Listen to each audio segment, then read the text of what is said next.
பிறப்பில் வருவது யாதென கேட்டேன், பிறந்து பாரன இறைவன் படைத்தான்.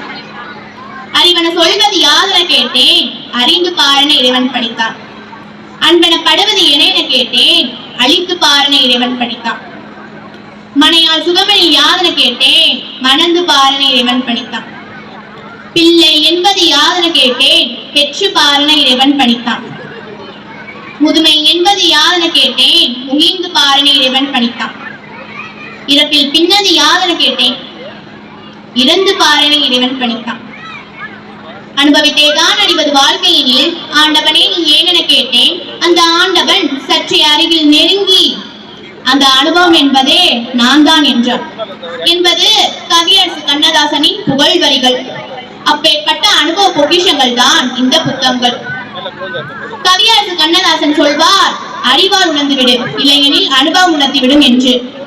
எல்லா விஷயத்தையும் அனுபவித்தே கற்றுக்கொள்ள முடியாது. அந்த அனுபவம் பெற்றோருடன் பழகுலாயே அந்த விஷயங்கள் கற்றுக்கொள்ள முடியும். அந்த அனுபவம் பெற்றோருடன் மொத்த தொகுப்பே இந்த புத்தகங்கள். ஒரு சாலையில் வாகனத்தில் சென்று கொண்டிருக்கிறோம். வேகத்தடை உள்ளது, மெதுவாக செல்லவும் என அறிவிப்பலகை ஒன்றும் உள்ளது.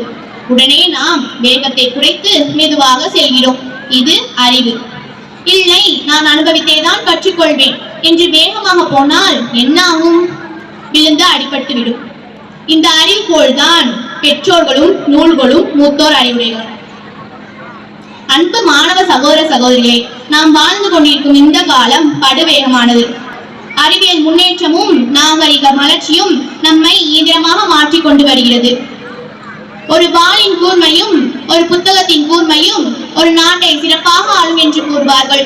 அப்படி பார்த்தால் ஒரு நூலின் கூர்மை தான் இந்த உலகத்தை ஆள்கிறது என்றால் அது மிகையாகாது. அதாவது மனிதனை மனிதனாக்குவது இந்த கல்வியும் அதனோடு சேர்ந்த புத்தக வாசிப்பும் தான். இதனை நீரளவே ஆகுமாம் நீனாமல், தான் கற்ற நூலளவே ஆகுமாம் நுண்ணறிவு என்று ஔவையார் மூதுரையில் குறிப்பிடுகிறார். கட்டணைத்து தூடும் மனக்கேணி மாந்தருக்கு கற்றணைத்து ஊறும் அறிவு என்றார் வள்ளுவர். நிலத்தை எவ்வளவுக்கு எவ்வளவு ஆழமாக தோண்டுகிறோமோ அவ்வளவுக்கு அவ்வளவு நீரானல் சுரக்கும். அதே போல் புத்தகங்களை அதிகமாக படிக்க படிக்க நல்ல அறிவானல் சுரக்கும். ஐயா அப்துல் கலாம் தனது இறுதி காலத்தில் சேர்த்து வைத்திருந்த ஒரே சொத்து புத்தகங்கள் மட்டும்தான். எண்ணென்ப ஏனை எழுத்தென்ப இவ்விரண்டும் கண்ணென்ப வாழும் இருக்கு என்றார் வள்ளுவர். என்னும் எழுத்தும் கண்ணன தகும் என்றார் ஔவையார்.